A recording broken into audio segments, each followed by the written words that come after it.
enlightenment, first of all, I have to just clarify for you that I don't believe in any kind of final, intermediary or beginning enlightenment. I believe in awakening that allows you your intelligence to grow, that allows you to rise above any context, any human context, any philosophy, any religion, any practice, and see it all as different fragments and a part of human context rather than the reality. Because if you are awakened, you have reference point for what the higher reality is, and not because you intellectualize or speculate, but because you are absorbed into it. You know, you have a direct experience, and you don't really care about anybody defining your experience, nor you're trying to prove anyone that you are this or you're that. And for me, that's the kind of state which would be the base state required for our humanity to anyhow break through. But in terms of would it be considered an enlightened state, I don't know, because I wouldn't even look at it as from any kind of finality point of view. I would just say, look, as a soul, you're already free. As a soul, I'm already free. Once we're out of the body, we're free. We return to our virgin state.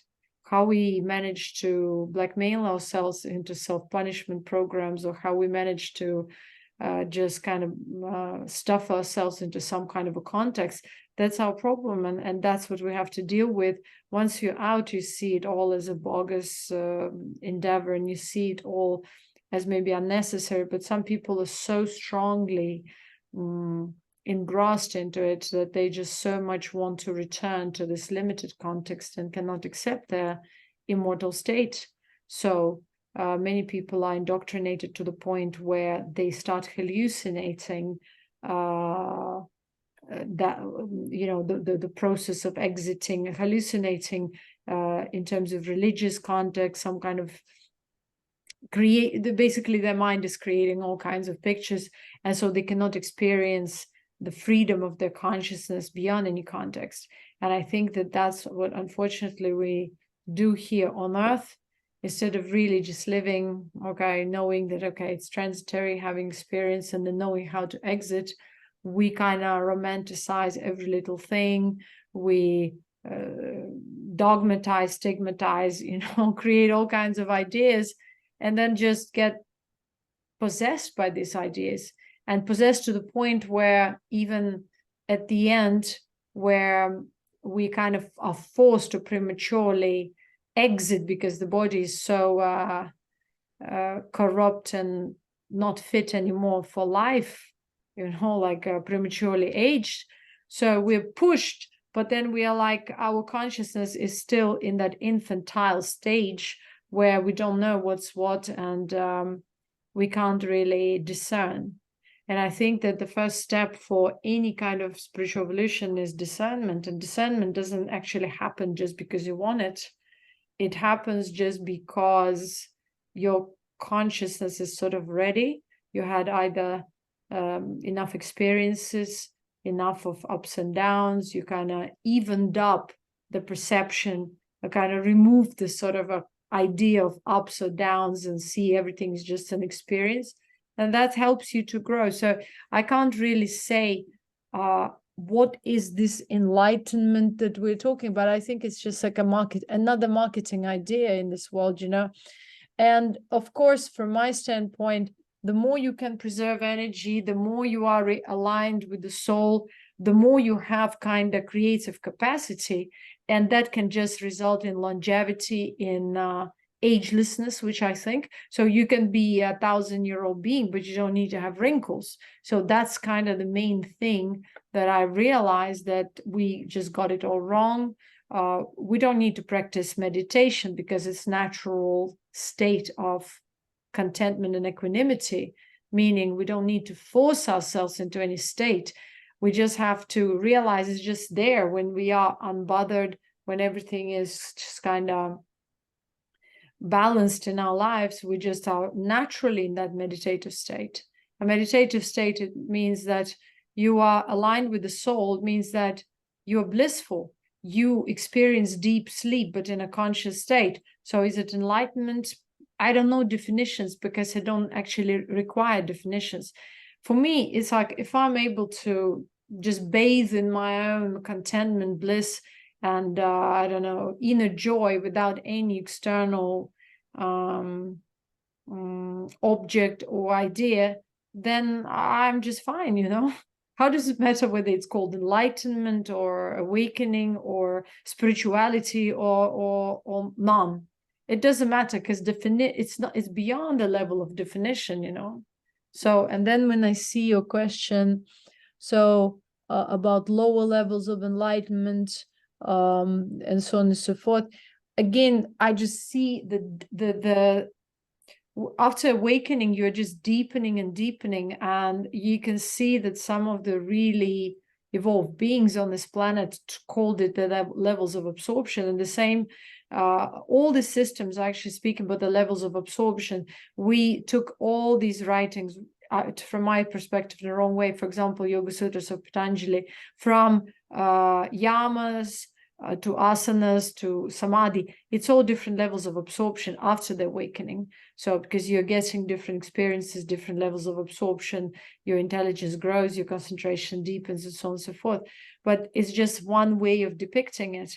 In Amanasaka yoga, you see it more like depth of absorption, where you become more and more and more and more aligned with yourself, no matter whether you act or are passive in life, where meaning whether you are just staying idly or you're performing actions, your mind kind of and your body are in a relaxed state. The mind is sharp, aligned, you're still bathing in bliss.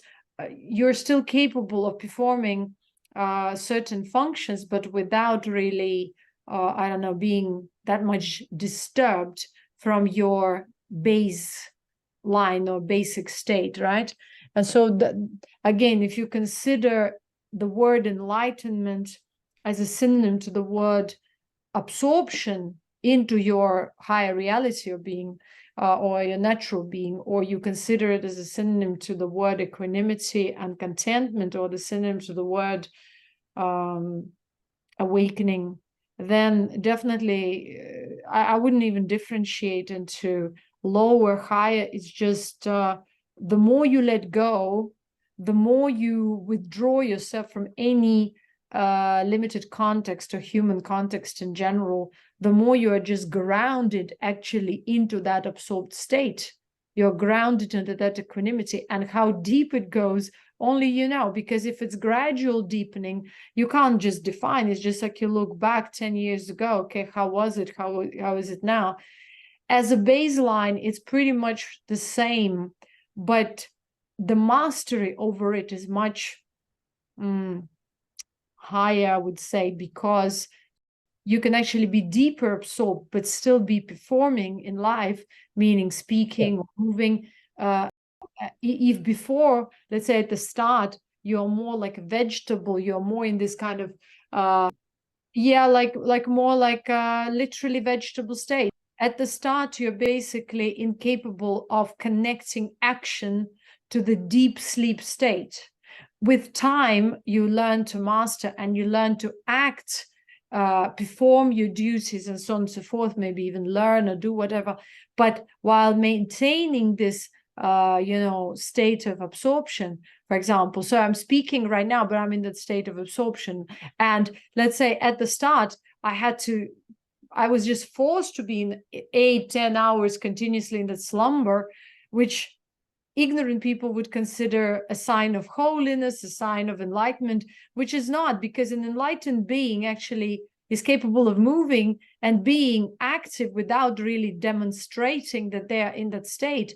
The immaturely or let's say just awakened being would be in this slumber all the time, drawing attention to that blissful state, and I'm not able to talk, I'm like this, because there's no integration. And it's so important to understand that masters integrate to the point where they just look, they just say one word, one intent, and it's done. That's how the mastery is. At the start, you are like, you're confused. Yes, you have blissful state, but you don't know how to eat it. You don't know how to, get out of it. It takes more time to get out of it. You have to really force yourself, like, hey, wake up, get out, just do something. So you go into procrastinating modes. You struggle because, and this is the time where you might need guidance, or you have to be kind of understanding that, or somehow intuitively seeing or being guided by your own intuition and your own soul, that yes, the being in slumber, being in this deep samadhi states kind of uselessly, is not the point of spiritual evolution. The point of spiritual evolution is to get out of the human context, to raise awareness, to become more intelligent, to grow in intelligence in a way so that you can look at everything from in a way like you're at the top of the pyramid, where you look at everything from above without really differentiating it, but at the same time allowing everything to occupy its niche and be there in the limited context, but not again partaking or being a part of any limited context at the same time, right? So this is thing. And then let's look at this. How would you relate or not your realization to non-duality? Again, you see, again, these are all concepts. It's like when we hold on to conceptual knowledge, even when we have certain experiences of our natural being, of our higher reality, we somehow still are in a incoherent state, in disjoint state. You cannot see that it has nothing to do with duality, non-duality. These are different levels of awareness. And so the further you get absorbed, the more you see that there are different modes of consciousness. There's a mode of consciousness that is having certain polarity. And then there is these mode of the current mode of consciousness of humanity is not even duality. Duality would be the higher state of consciousness than current, because current is multiplicity. So this polarity is divided further, fragmented into multiplicity. So now most of the people who are just bluffing about spirituality just talk about different things in a disjoint way. Are they emanating that? Duality means you have like, in order to perceive duality in a indifferentiated state, meaning not siding with anything, not judging anything, you have to go even above that. You have to be able to see everything that in a kind of neutral way. And the deeper you go, the more you are unbothered and completely you withdraw from the human context. You're kind of, yes, you're like a simple being, because you realize that none of these human definitions will ever define you, because you are a free spirit, a free soul, whichever way you like to call it, and you are just having this experience. You belong to this realm right now, to a degree. Again, as long as you have the body, then you also for you the point of duality is relevant as well, because you're a part of one or the other polarity, or closer to it the other, and again you can go above it. So there's nothing right or wrong about it, or good or bad. All of these just exist within the, let's say, the scope of overall awareness of existence, right? And what speck of that awareness you occupy is up to you. And again, it's all about your energy potential, meaning the time span you have, and the creative potential. The less you are aware, the lesser potential you have. The more you're aware, the more you're kind of in alignment, the more creative potential you have. It means that you can actually affect the space and time continuum. So you can create ripple effects if you are of a highly evolved and of a highly evolved being, and you have a creative, high creative potency. So you become able to manifest or to change something within this lower kind of level of reality we're living in, right? So, but again, what's interesting about it is that if we're really evolving out of this context, we actually do not want to dominate, we do not want to interfere, we do not want to exercise a so-called power, right? Spiritual power in a kind of a very limited and silly way, or on the smaller scale, because it's like, let's say you're a giant and you look at this world, which is like in a bottle, on some kind of a little vial, around and looking like a mini world. And you can squash it, you can step on it, you can destroy it, but you wouldn't do it. You just want to observe how this world is evolving. So something like that. I've observed that the higher consciousness is very benevolent in that sense, that it does understand that whatever is corrupt in this natural world will annihilate itself by default, by losing creative potential. Now, what is life? Life is that vital energy, that creative energy. So if there are corrupt genes, if we're living corrupt lifestyle, if our diet is corrupt and food poisoned and environment poisoned, sooner or later we will become extinct or annihilate ourselves, right? Just because we will lose the power to procreate, and then we will just annihilate ourselves, because nature itself, creation itself, knows how to filter out corrupt genetics or corrupt elements of creation. And we see it in the natural world, right? So the weakest dies faster, the strongest survives and passes on the genes. The same happens in the human kingdom, even though we don't seem to be so much connected to animals anymore, into the natural world, but we are out of the natural world. The genetic material is out of nature, meaning it is kind of a bridge between the consciousness and the elements of the natural world that we borrowed for creation of that amalgam that is human being, right? And so now when you look at genetics, if genetics gets corrupt because of corruption of consciousness or because of the corrupt lifestyle and diet, it all will be registered in the genes, and eventually the more and more corruption will be passed on until the point that you cannot procreate anymore. So that's what we see nowadays, infertility and all, is because we've lost the creative power, and so we lost therefore the power to pass on proper information, and thus we become infertile, and so we annihilate ourselves. So this is the main thing here. So the next one, what is life like after enlightenment? I don't know, because I wouldn't consider myself as anything. I'm just a human being on a specific niche of evolution.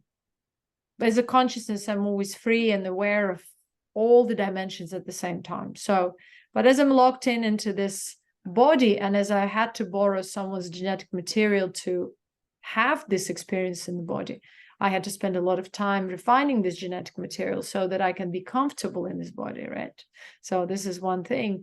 And it takes a long time to have these realizations that I've obtained in terms of what human flesh is, what life is, what human life is, what is creation, what is creation like for consciousness, embodied, disembodied, different types of consciousnesses existing, and so on and so forth. So this knowledge I couldn't have obtained without me being in a physical body and experiencing creation from within and from without, right? So now, what is the level?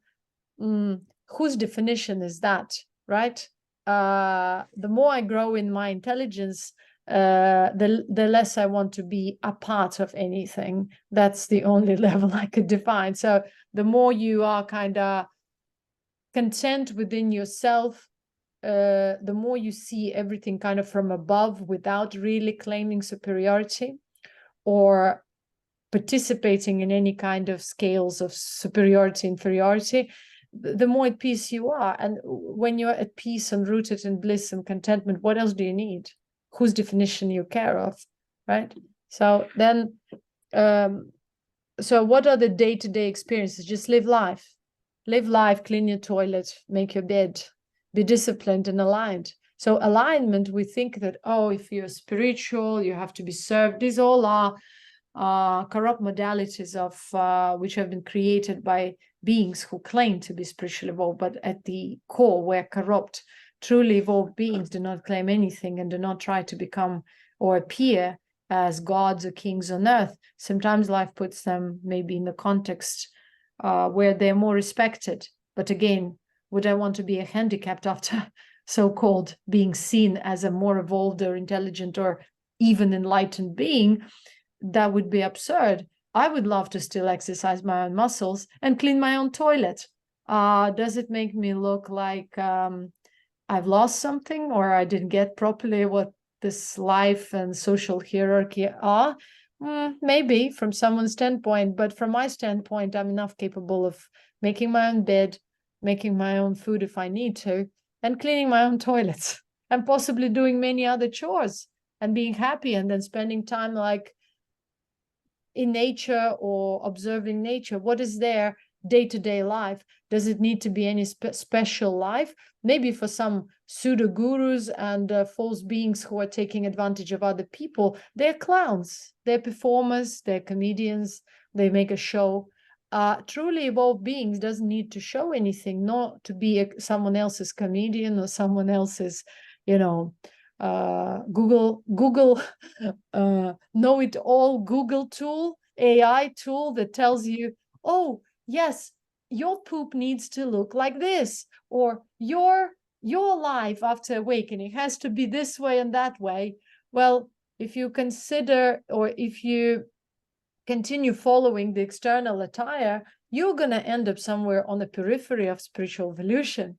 So I would recommend rather to go in depth and embrace just you being as it is now, without evaluation, without judgment, without self-condemnation, but just embrace life, which is your soul, which is your being, just as it is, and just be that. And being that means you become an emanation of truth. Whose validation do you need then?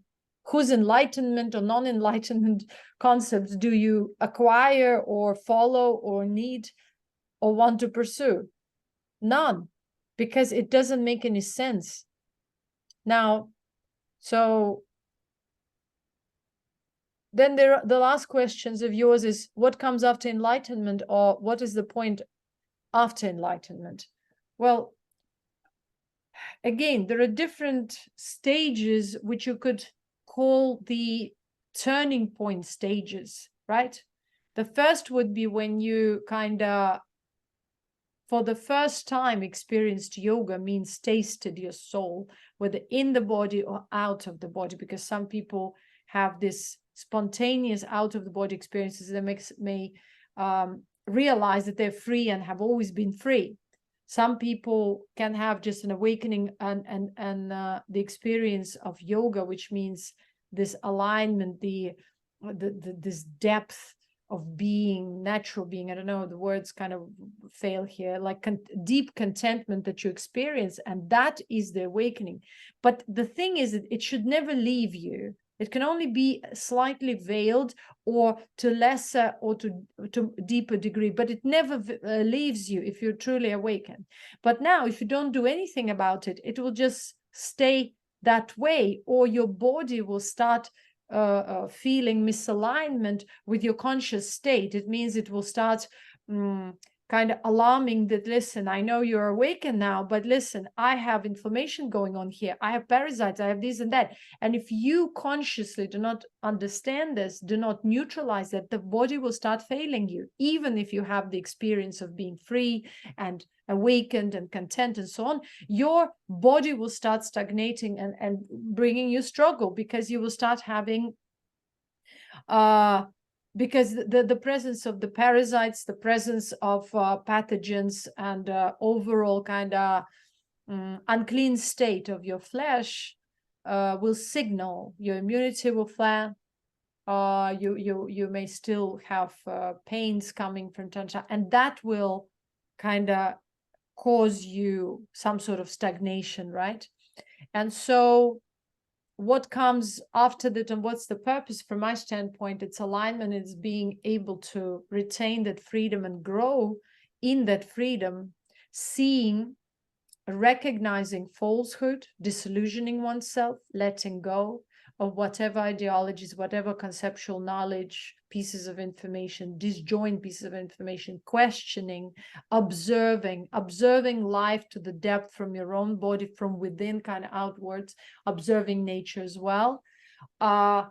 Seeing through your own life experience, for example, when you set on a journey to refine your body, because that is the main challenge. You're already free, right? But now the purpose, again, what's the purpose? The purpose is alignment. The purpose is bringing that level of awareness and creative potential or energy level to support the body, which means to cause by spiritual transformation, alchemizing your cells, removing, refining yourself, meaning freeing yourself from parasitic energy on the subtle and physical levels, from physical parasites,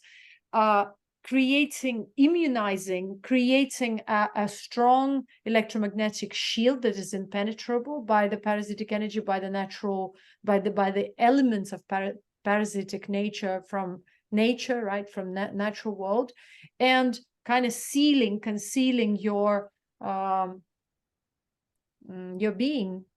And when you have managed to do so on the physical level, you really enjoy this sort of alignment or amalgam or yoga, which is allowing you to simply enjoy longevity and have like a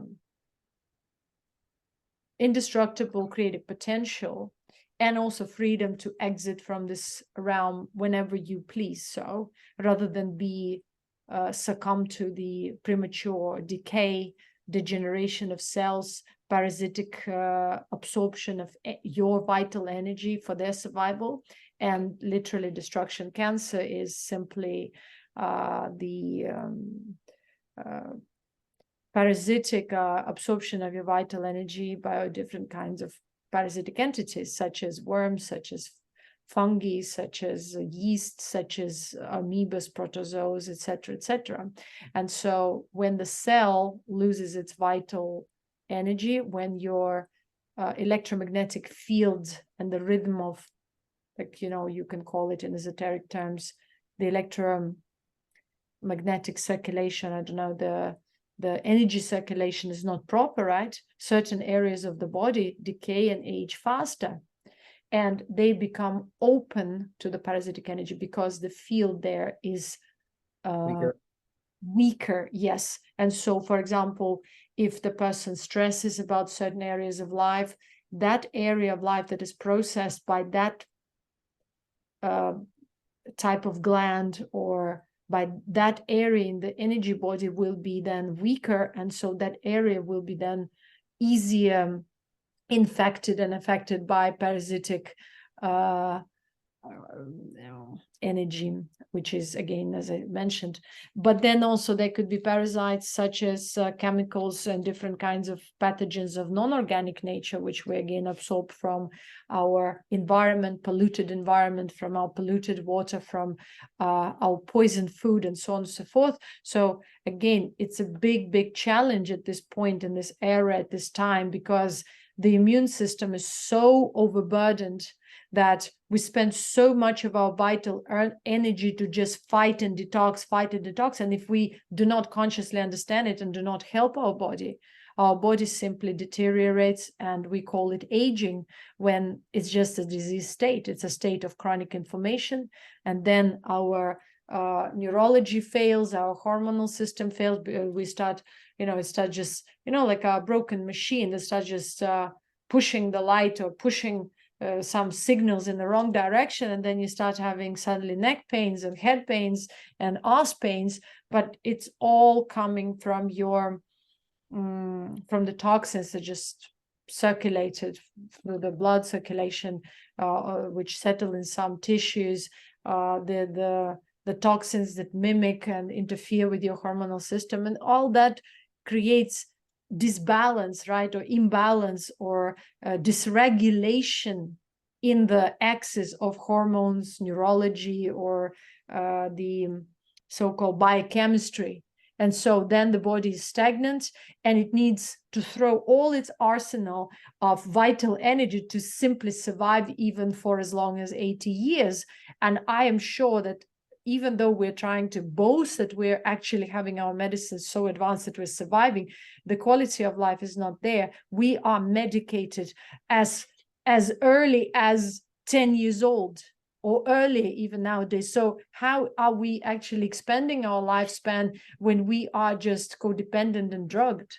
I don't think that we even realize the scope of what Kali Yuga means in terms of deterioration of human flesh and how creative energy is lost to so many aspects within this reality. And so for me, enlightenment would be already at least becoming aware of that to a degree. And then if you become aware of it, where is your will, right? You have to have enough will, enough energy, which is already depleted, to actually make an action towards an opposite direction, towards the regeneration. Like, how do you regenerate in the era which is all against your flesh, which is just a symbol of flesh decay, short lifespan, low quality of life? Low quality of life means you're constantly stressed. High quality of life means you're always at peace, at bliss, and you're able to integrate this with your body and mind, and you're living in this alignment. Even there are stresses, your level of reaction is much lower than of an average person who is constantly stressed, whose cortisol levels are constantly up, whose adrenals are exhausted, whose ovaries and prostate are exhausted and polluted, whose hormones are completely imbalanced. And that's why everything is imbalanced. The mental state is imbalanced. And all you can do is just numb your system and hope for the best. So what is this enlightenment, and what kind of enlightenment is possible in the sick society, where the flesh is literally falling apart, decomposing, degenerating as we speak on a larger scale? So what kind of an enlightenment can we have? I think for us, the moment we raise frequency, it's kind of like, okay, I can just have a buzz, a little blissful state, a little peace. But is it really sustainable? No, it's not sustainable, because it is literally a challenge to literally live this life in a balanced way. So the next level would be to be more balanced, right? Less reactive, more emotionally, mentally regulated, more aligned. So, and that's why the highest of all spiritual teachings cannot be even relevant. That's why you don't see, highly evolved being walking around and actually being even relevant and up to date, because that knowledge and that frequency level of awareness is so beyond the current average ones, that for now, everyone who talks about how to heal, how to balance, is more relevant and more followed and more up to date, because everything people need is just a solution. They're in pain. So what would be the next step? Is it that type of enlightenment that Thoth and Siddhas were talking about? No, it's just to be free from pain. It's just to be a little bit relaxed. It's just to be a little bit loved, right? So what enlightenment are we talking about? Is absolutely fun, something else. But of course, within the collective, there have to be people who are reaching at least somewhere there, so that there is a balance overall, right? Even if they are the minority right now, when the time comes, they will slowly over the period of thousands of years will become the majority, or they will balance it out within creation, right? That's why we need different types of souls. We need souls that appeal to the majority. We need souls that are a little bit different. And then we need even souls that are completely not understandable for the time they are appearing in, just for the sake of balance. So there is no such a thing as linear enlightenment, although I really appreciate your questions, and thank you for that, because I'm sure that someone else will definitely benefit from this information. It's great. I really appreciate your questions, because you see, why you registered the word enlightenment, because that's what relevant for you. That's kind of your quest in life. Like, what is it really? Because you know, an average American person who is bombarded by all kinds of religious confessions, by all kinds of teachings, is actually wondering, what is it all about? And I want just to know the truth. And the truth is very simple. The truth is simple, that there is nothing to look for in this world of projections and shadows. And the only way you can understand what enlightenment in a larger sense is when you awaken to your soul, when you realize you're free at all times. And no matter what you've done or you're going to do, you will always be free once you're out of the body. And the freedom that people had, or beings had, in previous yugas was that they would just go to sleep and exit. And they could do it every day, or they could do it once a week, or they could do it once a month. And that's why death was not the way we understand death now, because we don't even know what death is. We just are rotting alive, decomposing, and here it is, our systems fail and we have to exit. That's not death. If you look at Egyptians, why they had this position? Why? Because they prepared. Okay, this is time to go. All the other ancient civilizations were the same. It's time to go, so let's rejoice. No longer misconception. I finally will return to who I am truly, rather than I will create an avatar and an image of myself. Because this is the realm where we create an image of ourselves, where we experience all kinds of things that we are not really from the highest standpoint. So we experience limitations, fragmentation, some kind of different aspects of reality in a limited sense. But then once we exit, we restore the wholesomeness. So that's why this is the realm which is known for its extremities, or delusion, or being as an illusion, because it just it misleads, because it's like you dive into the ocean and you see different creatures, and you don't know whether these creatures are benevolent or malefic, or whether these plants that you observe are going to do this and that. And so you have to spend some time to understand that, okay, I was that, but now when I'm underground, right, or not underground, but under the water, I am something else. And I have to somehow adjust. And the same happens once our soul dives into this body. And again, the question of embodiment at this point of time in this era or in other were two different things.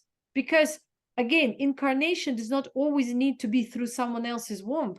And this is what we are going to discuss during our long-awaited webinar, because we look at birth, death, creation only from a very human standpoint, where there is only this way, where someone else's womb or someone else's belly is like a cauldron for creation, fermentation, and alignment, where the sperm ignites the egg and the creation through the fermentation process is happening.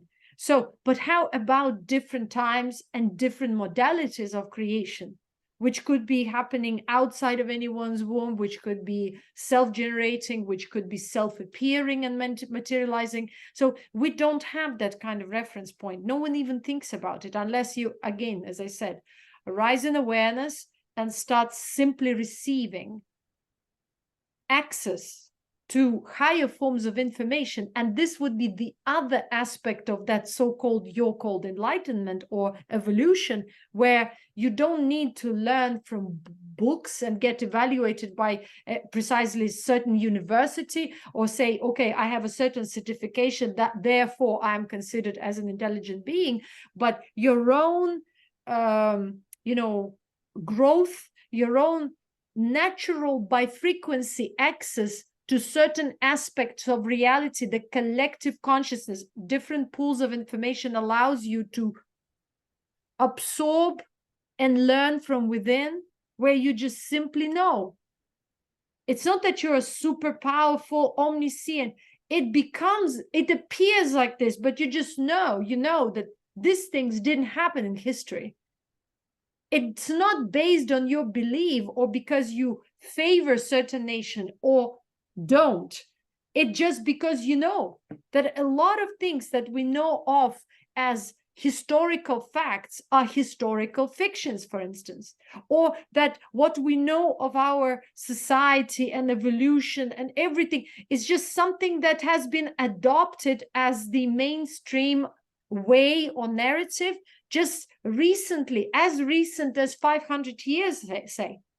So, but it doesn't mean that it reflects the reality. And so, again, another point of being a little bit more intelligent, not in an academical way, but in a spiritual way, from the standpoint of spiritual evolution, spiritual intelligence development, is that you just simply know. You just know. That's it. You know that this happened and this didn't happen. That birth mechanism was here from this time and wasn't here.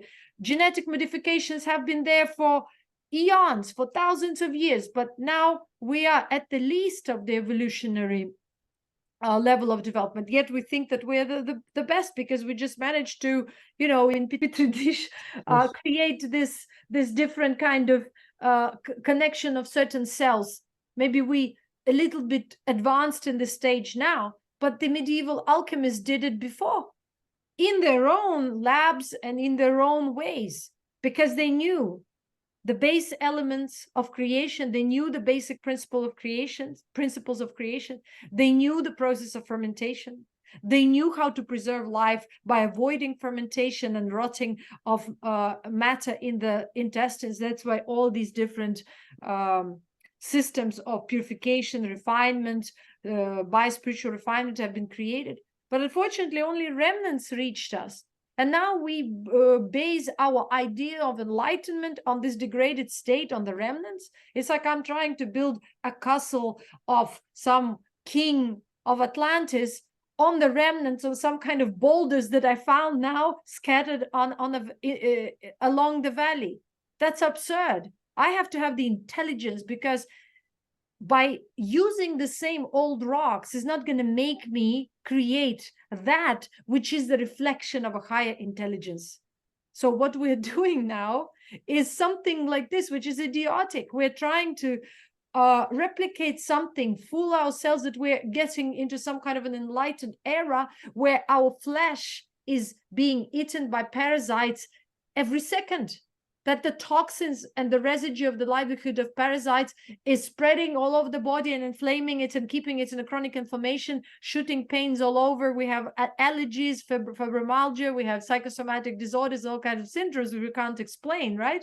And we blame it on something which is called virus, which is not even proven.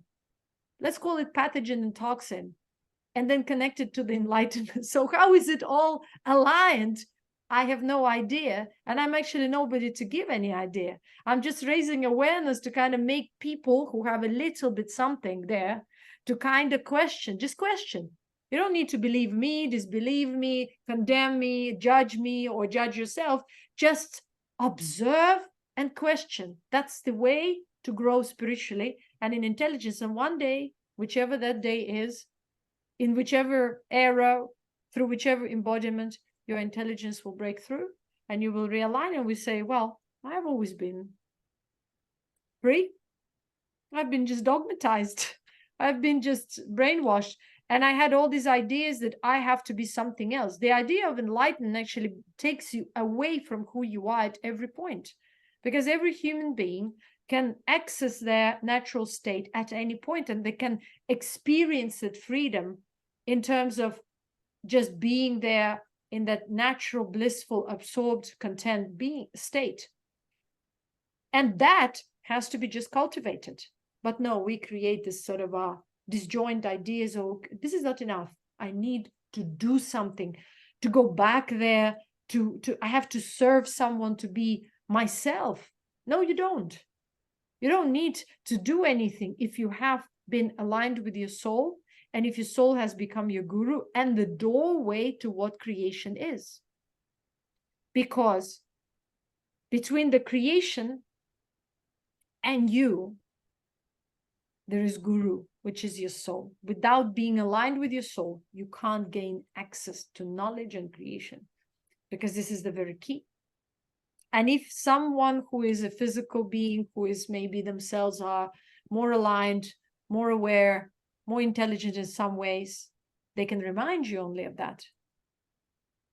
But to be tagged, stamped, idealized, that's not the way intelligent people do, or beings, or truly evolved enlightened beings do.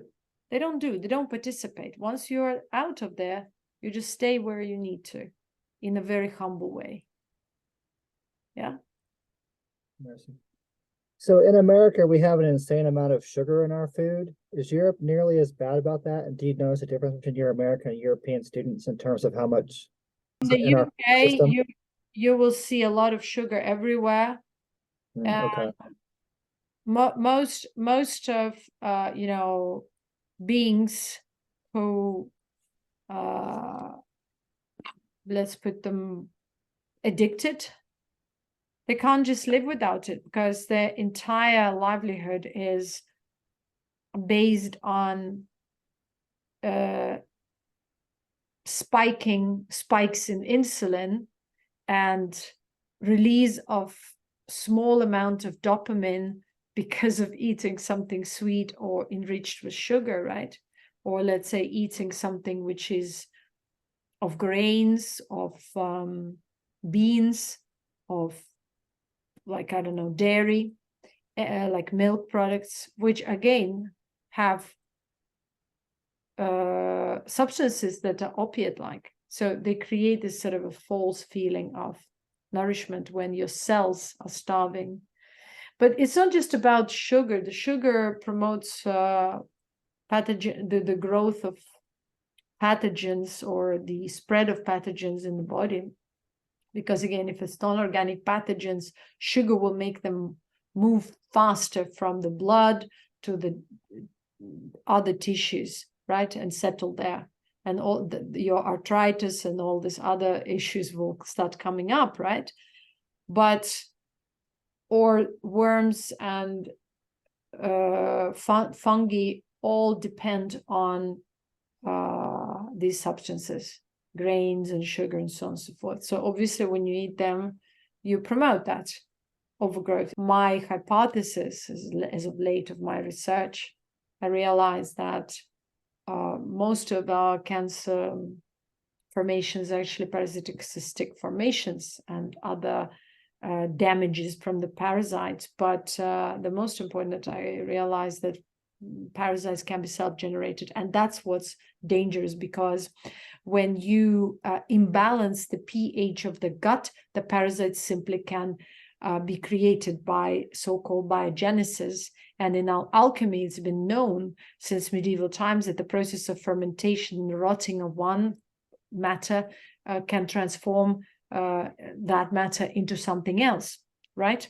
So, for example, they would use in magical practices or some kind of other practices. I've observed that myself, that sometimes you don't even acquire parasites from outside. You may create a condition for them to self kind of ignite, right? And worms are actually the first creatures. And so there's been this theory of biogenesis for as long as we exist, because they couldn't explain how certain single cellular forms appeared on Earth. And from my standpoint, it was because of fermentation, because the Earth itself was like a mini laboratory where gases and fumes and soil and other elements that were prevalent at that time at the start were just fermenting and reacting with each other, eventually causing, like in that slow fermentation way, in that cauldron called our world, the appearance of simple forms. And then these simple forms could probably be transformed into something else. And then the let's say if this planet was considered more habitable, again, let's say cosmic consciousness from a different reality or realm would not maybe be able to stay in this lab called Earth, unless it were to have the body that would be able to adjust to the environment of this world, right? So when we speak about like traveling to different dimensions or going to different planets, we again look at it in a very, very limited standpoint, like from a human context point of view, without realizing that the cosmic consciousness would simply start participating in the creative process, kind of, experimenting with the elements that were given, let's say, in this world. Let's say we're in a different world. There are different conditions and all. So they would need to have enough intelligence to calculate, to program. How can we use, let's say, elements on Saturn, conditions on Saturn? What kind of body would be able to exist, procreate, and evolve?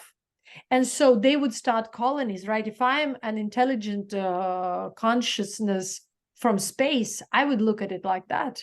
I would look here, okay, we have earth, we have water, we have solar radiation, maybe there was some other radiation from other celestial bodies before, or something else was there. Okay, what can we do? There are ultimate conditions. There is heat, there is dampness, there is, we can close it, cause fermentation. We can mix certain substances, cause reactions. And so that's how that spatial or whatever cosmic consciousness would, I would think, approach this sort of a new planet or new habitat, right? And they would create a body suitable, and maybe they would do this many times by experimenting and creating various types of bodies. Some of them would be not able to survive for long. Some of them would be able to survive for long, but they would have maybe different qualities and so on and so forth. So I look at it as just various laboratories of a higher intelligence, a higher cosmic consciousness that is just colonizing different habitats in the universe.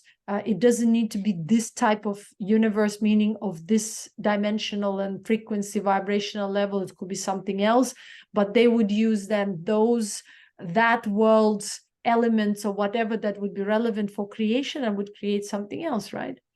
So who are we, right? If not the cosmic consciousness having experience in this lab or in another lab or in many labs, or maybe in parallel labs at the same time, depending on the potency of that consciousness. So what is then life about, and what is all spirituality and enlightenment about? Simply about understanding what you are in terms of creation on this particular realm and dimension within the space and time continuum, and at the same time realizing that you're beyond it as a cosmic consciousness. Next time you can go elsewhere and maybe be in a different type of reality with different type of elements and learn about creation from that angle. The most important for the high intelligence is not to be or become tarnished, but to retain that seed of virginity. And I think that that is the seed of enlightenment, which means the remembrance that I'm a virgin, untarnished, eternal, immortal being. I'm just an intelligence having all kinds of experiences. In this reality, these are the physical rules. These are the chemical rules. I mix this element with that, poof, explosion. I mix this element with that, poof, recreation. So now I'm elsewhere, I'm learning the rules of the other reality, right? So what is the purpose of enlightenment? If I were to ask you, it's irrelevant, just experience, right? So where do we go from here? Wherever we want, because you can decide in that kind of ultimate way only once you are out. So now, at this point of time in this era, we lost our possibility to simply withdraw.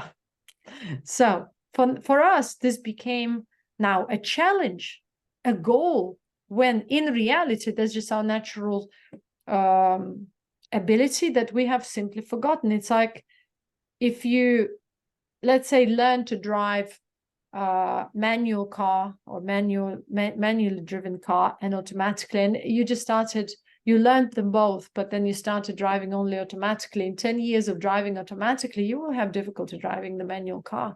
The same happens to us. We lose the skill. We lose certain skills. And the more we become impotent from the natural standpoint, meaning withdrawn from the natural world, the more we rely on Google, on AI, and all these kind of very limited, completely irrelevant for our natural state existence, the more we become impotent from the creative standpoint. We lose our creative potential, we lose our intelligence, we lose everything, and we annihilate ourselves. So for that type of society who is pursuing that path, there's no such a thing as enlightenment. Maybe they can still retain their vital force for a while, but eventually it will be all reabsorbed into the natural world because they will not be able to retain it for long. And from a genetic standpoint or from the flesh standpoint, the flesh will not be sustainable in that kind of condition. Of course, as a soul, if they're of that kind, they can still be able to withdraw, but not voluntarily, through pain, the pain of degeneration, right? That's why people nowadays are afraid of death, just simply because they associate pain with death, rather they know of death as a very blissful exit and just, without any pain, right? Because they forgot how to do that. So now we have all these spiritual teachings that supposedly have that as a goal and as a sign even of some sort of enlightenment or evolution, when it's not the sign, it was just a natural skill. It's like if tomorrow we forget how to use hands, and so we'll create the whole concept of how to move hands, and that will be the sign of our evolution, then we are completely degraded, right? So I hope that today's transmission kind of helps you to kind of free yourself from even like pursuing anything, but rather kind of sets you on a path of self-cultivation independently of anything you've learned so far. And that's the path of enlightenment, when you just come out of any context. It's like you want to fly. Well, can you really fly when your feet are halfway into the swamp? You need that push to get above the ground, above the swamp. Otherwise, you will forever, you are seeing there is sky and all, but you're halfway down, sinking. You're talking about how sometimes it's like we might feel something different because you are interacting with a collective energy to try and purify it or no, I don't have any intention about trying to heal or change anything. Maybe something about like we sometimes might feel different because you were interacting as part of your spiritual process with some sort of bigger energy thing. Yeah, that's a very high possibility, and that's what happens, especially if you're connected mentally. Also, for example, the responsibility that I have is to maintain my own purity because other people are connected. Again, the other point of mastery would be to kind of free yourself on a personal level from the human context so that the collective consciousness stops affecting you in that kind of way. And so when other people, let's say, connect to your vortex, they are not affected by that too. And being unaffected or invincible is only possible when you've actually refined yourself on the level of your flesh, when you pretty much freed yourself from various parasitic forms and more or less are staying and established on a high frequency that can battle the low frequencies of the collective, including the technological interferences with the electromagnetic field, right? How broad of a range of students do you? Actually, luckily, it's first of all, it's a very small number of people. Luckily, most of these people are very highly educated. Most of them were professors and teachers themselves. Most of them are doctors and people who are in the fields of psychology, medicine, psychiatry, and themselves are teachers and consultants. And a lot of these people, if don't work in the field, still have 2-3 degrees sometimes. And there are also people who maybe have some degrees, maybe not that high, but they're the good thing is, or they're creative people, people who have maybe followed some other teachers in the past, maybe lost a lot of fortune to them, and realized a lot of falsehood about all these different teachers, magicians, so on. A smaller group was some sort of people who were in the past after power, who were maybe apprentices to some kind of, let's say, wizards or magicians on this earthly scale, whatever they are, and could represent in different levels. Some people were even representatives of certain religious institutions, or had some kind of religious titles. There are people from all types of religious backgrounds, from Muslim to Christian to Buddhist to I don't know, to some kind of more minor type of spiritual followings. But what unites these people is some sort of freedom from actual dogma. So they're kind of pretty much open and a little bit kind of free from the mainstream narrative, so they can see things in a better way. There's a small minority who are like from IT sector, or more like technologically advanced or knowledgeable, or more mathematical. So yeah, I would say mostly highly intelligent people who have maybe some deep experiences, spiritual experiences, and until now no one has offered them answers, or people who followed some gurus in the past or something like that, and they haven't found any real experiences or knowledge in that. People who have studied a lot, like there are certain people who had received a lot of initiations or experiences from different spiritual representatives, let's put them that way, known and unknown on this earth, and yet they haven't advanced anywhere. And then there are people who needed the context, and so luckily I just by my own frequency got free from this kind of following, because I do not entertain people who hold on to context and try to validate themselves, or look for powers or quick fixes, or something like just see me as a drug, where they just want to bait bliss without being actually capable of cultivating it themselves or advancing them themselves. So certainly there are all kinds of people. Then these are not my followers, but there are people for who I do some sort of like a charity, which I consult usually randomly, who have different kinds of imbalances, be it physical, mental, emotional, and I offer them a certain solution, certain resolution, healing, etc. So, but I wouldn't like to be portrayed in that kind of way, that because I don't want now 1,000 of people queuing by my door, because they want healing. So I believe that the ultimate healing is possible only when you yourself learn to maintain balance, an alignment between your body and the soul, and also balance with the environment, the balance of pH and elements. And so, of course, like I would like to be anyone's crutch to begin with.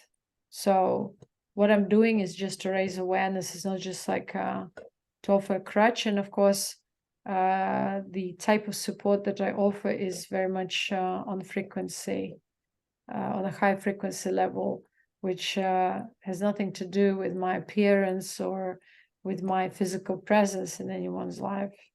Again, how people choose to interpret what I'm saying, or how people choose to digest it, is not my, business or priority that I would like think of.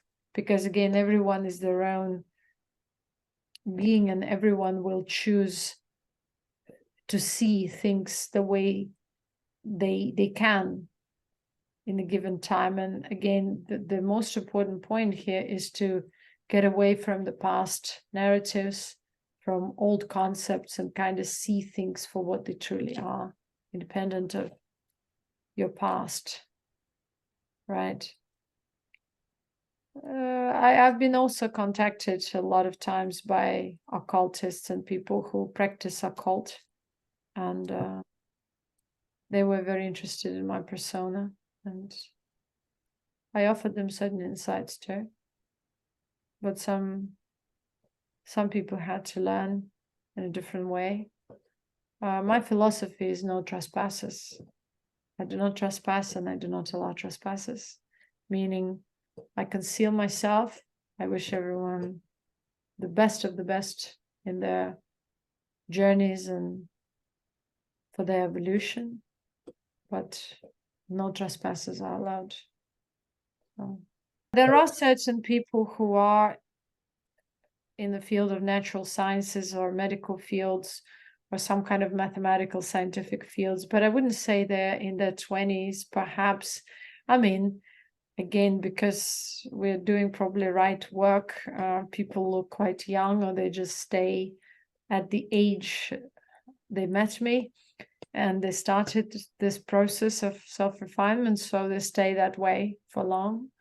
And maybe some of them were or are a little bit younger, but yeah, I actually had acquired a lot of people who are much, let's say they're above 40, 50, 60, 70 even. There are also younger people, and I think that these are quite interesting souls, because again, the age doesn't define the quality of the soul, but they are maybe, like you call them, old souls, so people who had certain previous experiences before incarnating here, and so yeah, they've accumulated or researched something, accumulated experience earlier, and so yeah, you can say that I welcome this kind of people, and people who are sort of free from drugs, because at this point everyone is just numbing their pain because they're disconnected from the soul, can't access a level of soul which is blissful deep sleep, and so they need, or they are even more in need of these kicks, you know, or highs. And that's why we see spirituality connected to drugs on the rise, when spirituality has never, true spirituality has never been connected to the drugs. That's already the residue of the corrupt state of consciousness and its degradation. So, but again, to each his own way. I'm not going to try to change anything, because that's not my prerogative, and I don't even have any prerogative. I'm just being myself here. And if anyone is benefiting from whatever information there is on YouTube, I'm more than happy. So, but again, the most important is to remember to cultivate your own power, to conceal your own power, to refine your own body. And unfortunately, no one else outside of you can do that for you. And if you forget that, you're on the path of delusion, because only you know your body to the T. If you awakened and can observe all these different processes that are taking place in your body, and only you can actually heal yourself deeply, because someone can help you, someone can slightly positively affect your spiritual being by frequency, let's say by their presence. But we're speaking about lifelong situation where you're supposed to become a master. And any true spiritual path was always based on self-development rather than offering someone crutches. And self-development has to result in this alignment, in the realization of yourself being free as a soul, at the same time being an extension of your soul in that kind of proper way where you can gain longevity on this dimension if you need. So if you need to learn about it, if you need to understand creation from this limited angle or standpoint of what this earth is offering and all about, once you've learned, you probably have nothing else to do here and you can go and explore elsewhere. But so that is kind of a different understanding of reality, much sort of more advanced than what we've been offered by philosophers, because most of our philosophers have been kind of observing life and attaching it still to the known human context and background. But higher teachings are all kind of breaching the dimensional gaps in other realms, you know, and other time-space continuums of self, which is still there and we're just not aware of. So you use the word naturalness, so I'll follow your word.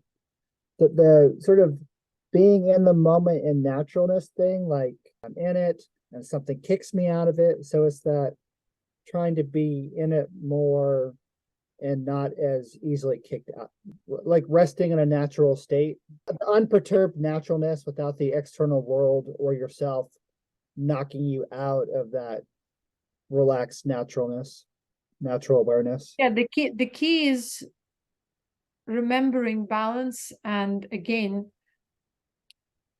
your work, your lifestyle, they all affect this ability. And again, it's all about you being able to kind of return yourself to that being. Yes. So if you are working hard and maybe you're interacting with people, you might forget. So it takes time to kind of establish, because that has to be the most important thing that you remember at all times. And it's not just enough to remember, but it's important to learn to let go in those moments where you're tense, because when you're, let's say, interacting with people, serving other people, or attending to their needs, you might forget and become tensed. So already by default in the tense state, you can't be in equanimity because you're tense. Tense means you limited your scope of awareness to and directed it probably to a specific person or object or something else, circumstance. And so naturally you are out of it.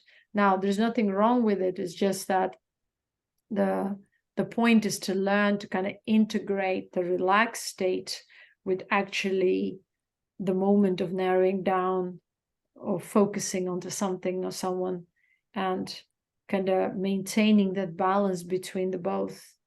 So that would be sort of the next task or the next point. And once you accomplish it, kind of then life feels easier and you become less and less reactive in life, in everyday life. So, yeah.